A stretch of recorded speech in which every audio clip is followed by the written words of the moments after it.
We never had a quitter's mentality. We still don't. We have a mentality that we're going to die on the sword, come back on the shield type mentality. Yeah. We never wanted to quit or thought we were going to quit, but we did have moments where we're like, is this going to work?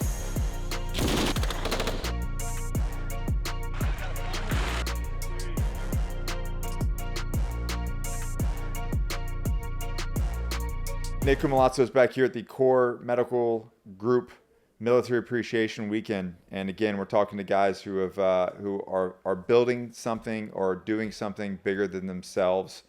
And I am joined with one of my good friends, Joey, who is what do you call yourself if you want? The Co-founder. We're not Co-founder. big. We're like, we run like a flat organization, man. We're not EOS big on, kind of we're like, not big yeah. on titles, man. If you want to know my EOS seat, I'm in sales and marketing. Okay. Co-founder of Fuel Hunt. Co-founder of Fuel Hunt. Excellent, man. Well, dude, we're kind of asking everybody the same questions, and so this is one that I think is great. What's a moment in your life where you thought this might break me, and how did you push through it? And I almost know some of those moments, so I want to. Yeah, I mean, do I have to pick just one now? No. Pick a couple. Pick a couple. One of the moments from recent history was definitely transitioning over to Made in the USA. Transitioning over to American Made for Fuel Hunt. That was hard. It was very difficult. It was harder than you thought it was going to be, right? Here's the thing. It was easier on the manufacturing end than we thought it would be, harder on the cash flow end. Yeah. So that was, and I'm in that we business. thought it was going to be the other way around, you know Yeah. what I mean? But we definitely had some moments where we were like, look, we had like a great thing. Like you said, something bigger than ourselves. We're serving humanity, which I think is the meaning of life, right? Yeah. Serve many. And the community's growing, right? But it's been a dream of mine since Fuel Hunt started to be 100% American made. So we decided to pursue that, and boy, we did not know the mountain that we had to climb, you know what I mean, to achieve it. Yeah, what's different with us is we started that way. Yeah. So we had to endure all of that kind of as we came up. Mm-hmm. But yeah, you guys made a hard shift. Yeah, we made a hard shift, and you don't know what you don't know. Yeah. And, like, I'm stupid enough to just like plow forward. You know what I'm saying? Yeah. So we really didn't understand how complex it would be and how intricate it would be. So what was your moment in that? Were you thinking like, oh man, we might have to fold this thing up, or like? Where was your head at? We never had a quitter's mentality. We still don't. Yeah. We have a mentality that we're going to die on the sword, come back on the shield type mentality. Yeah. So we never wanted to quit or thought we were going to quit, but we did have moments where we're like, is this going to work? Like, you know what I mean? Will this break? Are we going to be able to continue to do this? Yeah. Our first shipment of cut and sew American made tees came in to HQ. It was a proud moment. Tractor trailer backs up, pallets come off. It's wonderful. They come inside, we try them on, and we're like, what is going on here? These are like super athletic fit. This is not right. So we're looking at the tags, and I know you experienced. We gave you some of those, Yeah. and you're like, man, these are great, but they're like really fitted, like super athletic fit. Compared to the sizing before and everything. Exactly, yeah. And they were actually, it was just an error, and they were double dried on high after screen printing. That was it. And that was a moment you're staring down the barrel of, $150,000 plus of inventory. Oh, man. And you're like, and this is our like July 4th drop. Like, how do we do this? You know what I mean? So we had to find a solution and resize everything. And even then it wasn't perfect. Like, we lost like an inch on the hem on the side, but we made it through. You know what I mean? We made it through. Fightwear was actually easier, believe it or not, than the lifestyle stuff. So what was your, like, I don't want to say coping mechanism, but what did you back up on? What was the foundation that led you to like really go, we are going to push through. We're going to make this because of X, Y, and Z. I mean, we look back on our mission, like what we were doing and what we were inspiring everybody else to do, which was to work hard for, the lives they wanted for themselves and their families. Yeah. And we're sitting here and we're thinking, okay, well, this is a moment where we have to practice what we preach. Yeah. And in entrepreneurship, there's like 1,000 of those. But that one in particular was like, okay, we need to go back on our, foundation of hard work and lean into our mission, which is restoring the dignity of hard work. Like, make it through. Yeah. Yeah. We talk a lot about leadership and resilience, but what's something about the weight of responsibility that people don't understand? Man, that's a good question. That's a good one. I think it bleeds into all areas of your life, I think. I think that a lot of people think that when you have responsibility, and you're talking about responsibility of building something greater than yourself. And the leadership to go with it. Like, cause you have to manage, you're managing a team, you're managing people, you've got a partner, your cousin, you know? Yeah, of course. I think what a lot of people don't understand is like it bleeds into every aspect of your life. Like you need to, when you reach a certain echelon in leadership or a community that you're building, you have to start working harder on yourself than you actually are on your business or your community, because without that strong foundation, it will crumble under that weight. And then you don't have the resilience. Exactly. Yeah. You need to be squared away personally, you know what I mean, to reach those heights. That weight bleeds into everything. It bleeds into family. It bleeds into your sleep. It bleeds into your training. It bleeds into absolutely everything. You know what I mean? How is that different from what you were doing before you and Drew started Fuel Hunt? Like, how's that leadership and resilience and responsibility changed? I mean, look, now that you're doing what you're doing now. I was in corporate America. I was building software. You know what I mean? So I was in the technology business. At the end of the day, even though I had a crazy amount of responsibility and I was responsible for a $60 million sale annually, e-commerce sale. You know what I mean? We were pumping like $60 million through the platform. At the end of the day, it wasn't my risk. Right. You know what I'm saying? Like I lost sleep many nights there, you know what I mean? But at the end of the day, it wasn't my risk. If it all went upside down, I could walk away. And get another job. Yep. I could walk away. I could watch it burn. Yeah. Whereas in this situation, I burn. You know what I mean? Your family Everybody burns. Everybody burns. You know what I mean? Everybody burns. Yeah. So for those out there struggling, whether it's physically, mentally, spiritually, and this is like the core of you right here. Yeah. And you guys get some amazing feedback and messages on this. So for those out there struggling, whether it's physically, mentally, spiritually, what's one truth you wish every man understood? That's another great question, man.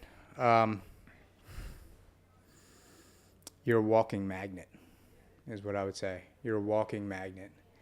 And I didn't figure that out until, a little later on in life. But everything that you're struggling with right now, you have to come to terms with the fact that in some way, shape, or form, you attracted it. Yeah. Whether it was things that were done to you in the past that made you attract these things, or things you did outwardly to attract them.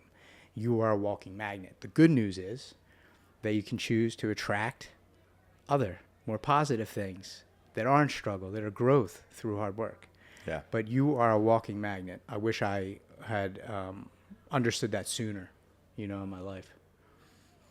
How old are you now? I'm going to be 43. 43. Yeah. You're coming up right behind me. I know. Yeah.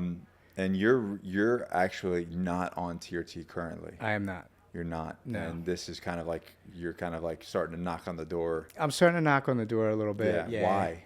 I'm curious. Like I said before, if you're going to build something bigger than yourself and serve many, you have to work very hard on yourself to make sure that you can fulfill that promise to everybody. And I can see that optimizing myself is the pathway forward. So, as I age, you know how things go, man. Aches get achier, injuries get more injurier. Yeah. You know what I'm saying? So it's really how can I continue to show up as my best self and beat the clock so that I can continue to serve our community. Have you noticed post 40, because a lot of people deal with this, do you notice post 40 things changing? A tad bit. I'm kind of crazy where I get fixated on something, whether it's jujitsu or our community or business, and I just go.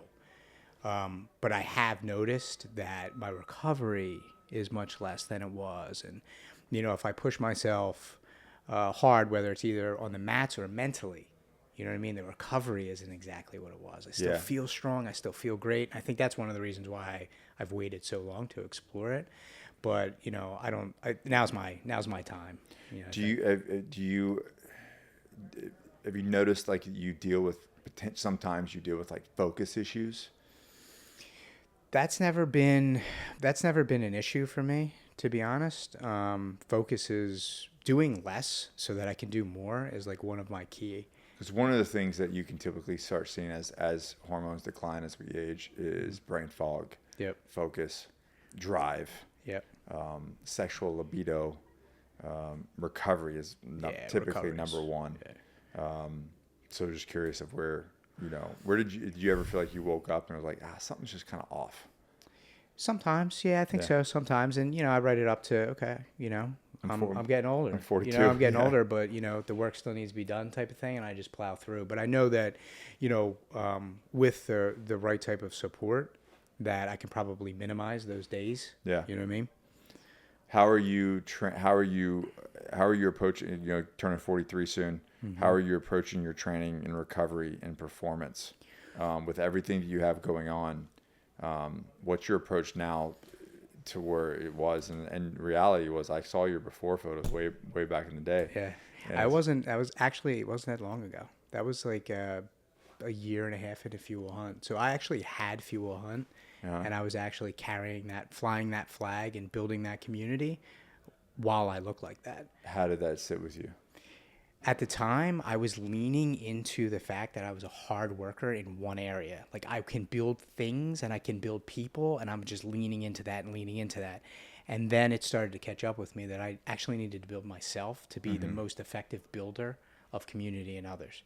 Be leading by example. Exactly. Yeah. I mean, the only way through to your lead, right? actions, not through your words. The only way to lead, right? So nowadays I keep it simple, man. I like simple scales, right? So I make sure I get great sleep. I make sure I eat whole foods. I make sure I stay hydrated. I mean, that's really what it comes down to. The other new thing for me is as of January 1st at 2 p.m., I'm 1 year sober. from alcohol. Congratulations. Yeah, which is great. That was a game changer for me too. And I don't think, maybe men realize it, maybe they don't, especially men that are a bit older, in their 40s, 50s, how much alcohol destroys and poisons not only your body, but your mind. Your endocrine system, everything. Everything. Like, There's zero, everything. like, you're not going to convince me, there's zero ROI. Zero. And I'm in an ROI business. I In love life that. and everything else. Yeah, I love that about you. Yeah. I've heard you say that before. I love that about you. Even red wine, it's like, oh, a glass of red wine, it's healthy for you. It's like, no. The stuff other than the alcohol is the thing that's healthy for you, but it's all mixed together. So I got it. Yeah, I'm saying. But Right. I've ditched that, and that's been a huge game changer for me as well. I was like weaning off since like 2020 probably when everything went nuts. I was like, something's not right here, and then I was just weaning off. So I wasn't drinking all that much over the past couple of years, but yeah, it's gone for good now, and I feel great. And you're doing blood work while you're here? I would like to, yeah. Yeah. You can do it downstairs. Get that party started. Yeah, exactly. And then what we say See is where that, I'm at. Yeah, see what you're at. See what the story says. Yep. You See where know, I'm that at. the blood work tells the story. Yeah. And one other thing too, that transformation from fat power lifter, to where I am now, I have the Agoge to thank for that as well. You know what I mean? Thank you. Yeah. So obviously this event is more than just getting guys together. It's about reconnecting with mission-driven mindset people. Mm-hmm. What's your biggest takeaway since you've been here so far? And it's been short, but yeah, I think that the mats don't lie. I think that's one of my takeaways that's been reaffirmed.